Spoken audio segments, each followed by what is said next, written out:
Hello and welcome back to my channel. In this video, I am going to start the chapter 2 of business studies, which is forms of business organizations. तो आपके यहाँ पे forms को discuss करेंगे हम। तो आपके 5 forms होते हैं: sole proprietorship, joint Hindu family business, partnership, cooperative society and last one is your joint stock company.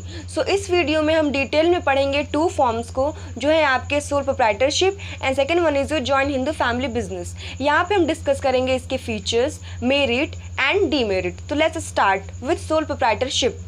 Soul का मतलब क्या होता है? सोल का मतलब ही होता है सिंगल, ठीक है। सो ऐसे फॉर्म ऑफ ऑर्गेनाइजेशन जहाँ पे एक सिंगल बंदा ही सारी चीज़ें करता है, ठीक है। सोल प्रोप्राइटरशिप में क्या होता है कि एक सिंगल पर्सनालिटी ही ओनर भी होता है, ठीक है, और मैनेज भी वही करता है और एज वेल एज कंट्रोल भी वही करता है अपने बिजनेस को, ठीक है। सो अगर हम कहें वन मैन आर्मी तो हम गलत नहीं है, ठीक है, क्योंकि एक ही पर्सन सारी एक्टिविटी को परफॉर्म करता है, तो वो होता है क्या? Sole proprietor. और उस फॉर्म ऑफ बिजनेस ऑर्गेनाइजेशन को क्या कहते हैं? सोल प्रोप्राइटरशिप, ठीक है। नाउ हम इसके फीचर्स की बात कर लेते हैं। तो इसका पहला फीचर है आपका फॉर्मेशन एंड क्लोजर। देखो, फॉर्मेशन का मतलब अब ये बनता कैसे है और बंद कब होता है, ठीक है। हम इसको कब फॉर्म कर सकते हैं, कब क्लोज कर सकते हो। क्या होता है कि सोल प्रोप्राइटरशिप जो होता है इसमें बहुत सारी फॉर्मेलिटीज़ नहीं होती, ठीक है, बहुत पेपर वर्क नहीं होता। आप इजीली इसको जब चाहे तब फॉर्म कर भी सकते हो और जब चाहे तब क्या कर सकते हो, इसको क्लोज भी कर सकते हो। तो इसका जो फॉर्मेशन होता है वो बहुत ईजी होता है और एज वेल एज क्लोजर भी बहुत ईजी होता है। नेक्स्ट है आपका फीचर लाइबिलिटी। लाइबिलिटी की अगर हम बात करें तो लाइबिलिटी मतलब क्या होता है? ऑब्लिगेशन टू पे। जो आपने लिया है तो आपको एक टाइम आने के बाद उसको कभी ना कभी पे करना होगा, ठीक है। सो यहाँ पे सोल प्रोप्राइटर को क्या होता है ना कि अनलिमिटेड लाइबिलिटी होती है। अनलिमिटेड लाइबिलिटी का मतलब ये होता है कि फॉर एग्जांपल कि आपने एक स्टेशनरी की शॉप खोली और उस स्टेशनरी के शॉप के लिए आपने 5 लाख रुपए बैंक से लोन लिया, ठीक है। तो आप 5 लाख लोन लिए, अब जब बैंक को चुकाने का टाइम आया तो आपका जो प्रॉफिट अर्निंग है वो केवल 3 लाख का है, ठीक है। सो आप बैंक से तो ये जाके कहोगे नहीं कि भैया मेरे पास 3 लाख है, 3 लाख ले लो, 2 लाख मैं नहीं दे पाऊंगा। ऐसा बैंक अपना पूरा पैसा लेगा, ठीक है। सो उस केस में बैंक क्या करता है कि जब तक आपके प्रॉफिट से वो पैसा निकलवा पा रहा है तब तक तो वो निकलवाएगा, और उसके बाद क्या होता है अगर नहीं निकलवा पा रहा है तो सोल प्रोप्राइटर अपने पर्सनल एसेट्स को बेच के, अपनी पर्सनल प्रॉपर्टी को बेच के वो लोन का पैसा चुकाएगा, ठीक है। सो यहाँ पे इसलिए कहा जाता है कि यहाँ पे अनलिमिटेड लाइबिलिटी होती है। किसमें? सोल प्रोप्राइटरशिप में। अगर इन केस प्रॉफिट से अगर बोरो मनी नहीं चुका पा रहा है सोल प्रोप्राइटर तो वो अपने पर्सनल प्रॉपर्टी को बेच के चुकाएगा। सो ये होती है अनलिमिटेड लाइबिलिटी। नेक्स्ट आपको पॉइंट है sole risk bearer and profit recipient. यहाँ पे देखो, जैसे मैंने पहले बोला कि एक सिंगल पर्सन ही होता है जो ओन करता है, कंट्रोल करता है, मैनेज करता है, तो एज वेल एज जो रिस्क जो होता है, जितने भी लॉसेज होते हैं वो खुद बेयर करता है, ठीक है। और जब वो रिस्क खुद अकेले सह रहा है तो प्रॉफिट भी किसी से क्यों शेयर करे, इसलिए प्रॉफिट भी जो होता है वो खुद रिसीव करता है, ठीक है। रिस्क भी खुद ही शेयर करता है और प्रॉफिट भी खुद ही लेता है, ठीक है। नेक्स्ट है आपका कंट्रोल। देखो, यहाँ पे 10 लोग नहीं होते कि 10 लोग के हाथ में कंट्रोल होता है। यहाँ पे सिर्फ एक बंदा होता है, इसलिए कंट्रोल भी किसके हाथ में होता है? सिर्फ एक पर्सन के हाथ में होता है। नेक्स्ट है आपका no separate entity. No separate entity का मतलब ये होता है ना कि अगर हम कंपनी की बात करें तो कंपनी अलग होता है और कंपनी चलाने वाला पर्सन अलग होता है, ठीक है। कंपनी को हम आर्टिफिशियल पर्सन कहते हैं और जो चलाता है उसे हम नेचुरल पर्सन कहते हैं, ठीक है। लेकिन सोल प्रोप्राइटरशिप में क्या होता है कि बिजनेस करने वाला और सोल प्रोप्राइटर दोनों एक ही होते हैं, दोनों अलग अलग इंसान नहीं होते, दोनों की एंटिटी एक ही होती है, ठीक है। बिजनेस भी उसी का होता है जो उसको चलाने वाला होता है, ठीक है। तो यहाँ पे एंटिटी अलग अलग नहीं होती, एक ही होती है। नेक्स्ट है आपका lake of business continuity. Lake of business continue का मतलब होता है कि बिजनेस कंटिन्यू, तो इसमें क्या होता है, इसमें थोड़ी लैकिंग हो जाती है, बिजनेस कंटिन्यू नहीं हो पाता।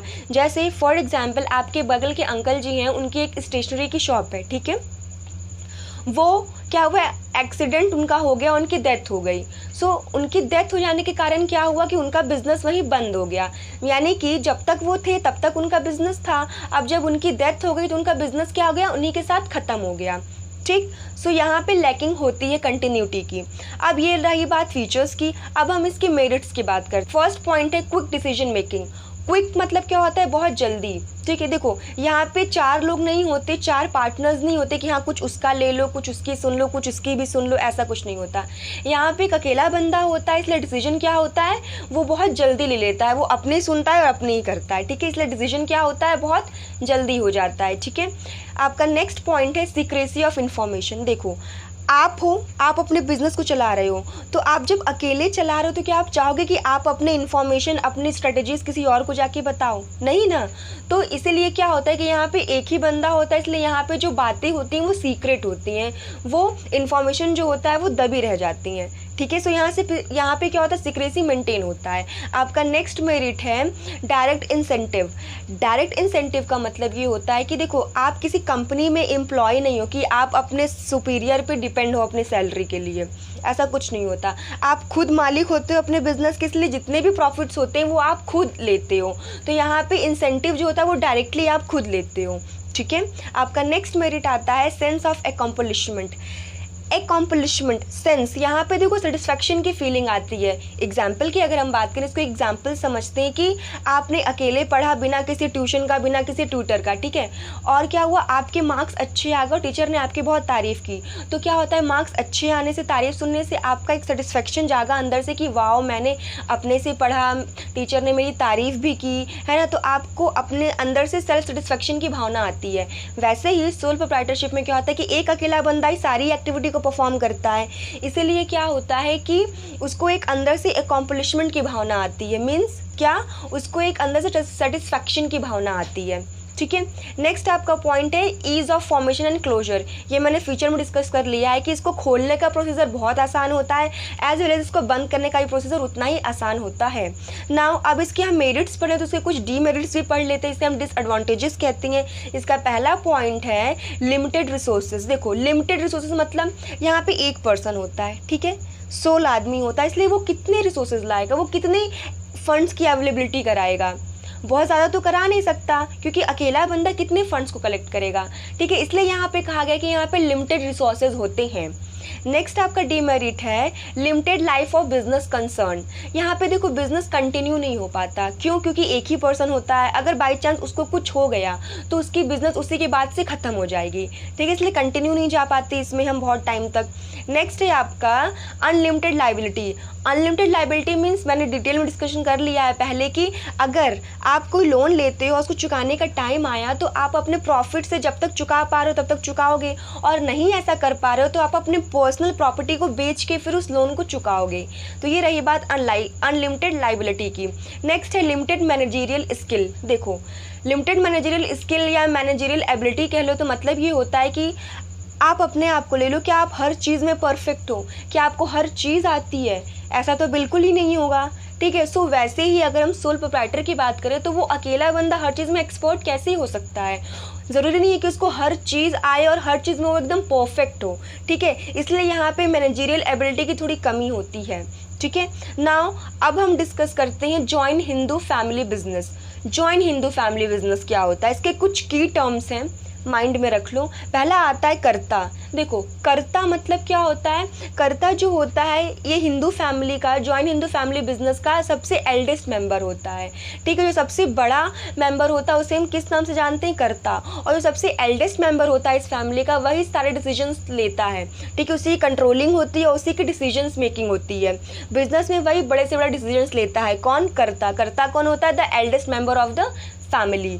ठीक है, इसमें एंसेस्टर प्रॉपर्टी देखी जाती है, मीन्स आपके बाप दादा, आपके पुरखों की ज़मीन देखी जाती है। ठीक है, अब इसको क्या किया गया है कि इसको किसी एक्ट के अंदर नहीं रखा गया है, इसको एक्ट के अंदर न रख के लॉ के अंदर रखा गया है। वो लॉ है अंडर हिंदू लॉ। ठीक है, इसको हिंदू लॉ के अंतर्गत रखा गया है। ठीक है, और इसमें 2 सिस्टम्स होते हैं आपके, फर्स्ट है दया भाग्य और सेकंड है मिताक्षरा। देखो दया भाग्य बेसिकली आपका वेस्ट बंगाल में ज़्यादा प्रचलित है।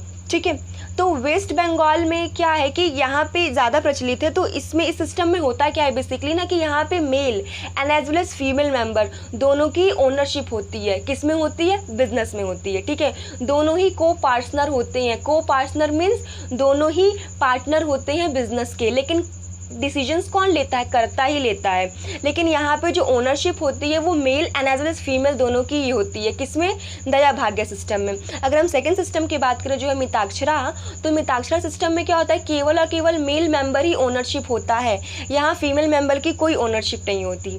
ठीक है, इसमें एक और टर्म आता है आपका टू मेल मेंबर्स। देखो ये जॉइंट हिंदू फैमिली बिजनेस को रन कराने के लिए मिनिमम क्या रिक्वायरमेंट होती है, 2 मेल मेंबर्स की होती है।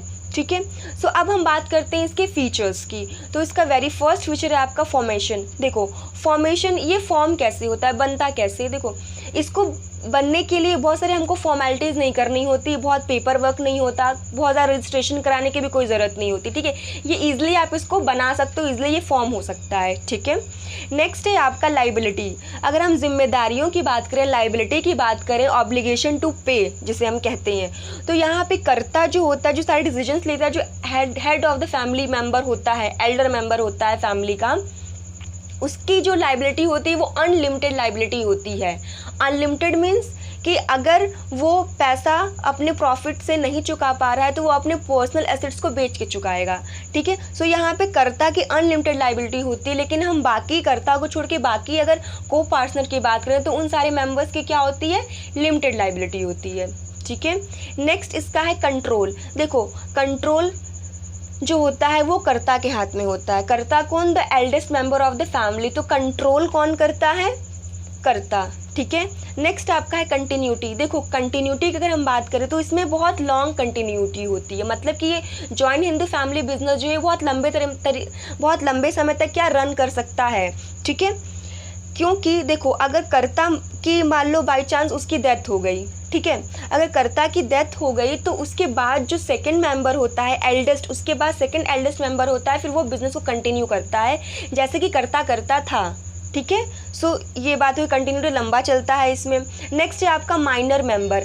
माइनर मेंबर का मतलब होता है बिलो 18 ईयर्स। ठीक है, देखो जॉइंट हिंदू फैमिली बिजनेस में क्या होता है कि बेटा या जो भी मेंबर्स होते हैं वो बाय बर्थ क्या हो जाते हैं, बाय बर्थ ही मेंबर बन जाते हैं इस जॉइंट हिंदू फैमिली बिजनेस के। ठीक है, सो जो 18 बिलो होते हैं वो भी क्या होते हैं, मेंबर बन जाते हैं जॉइंट हिंदू फैमिली बिजनेस के। ठीक है, सो ये रही बात फीचर्स की। अब हम इसके मेरिट्स की बात, इसका फर्स्ट पॉइंट है effective control. Effective control means होता है कि यहाँ पे कंट्रोल बहुत स्ट्रॉन्गेस्ट होता है, बहुत अच्छा कंट्रोल होता है। क्यों, क्योंकि कंट्रोल केवल एक के हाथ में होता है, इसलिए कंट्रोल बहुत इफेक्टिव होता है। कंट्रोल किसके हाथ में होता है, कर्ता। कर्ता कौन होता है, the eldest member of the joint Hindu family business. Next है आपका कंटिन्यूटी।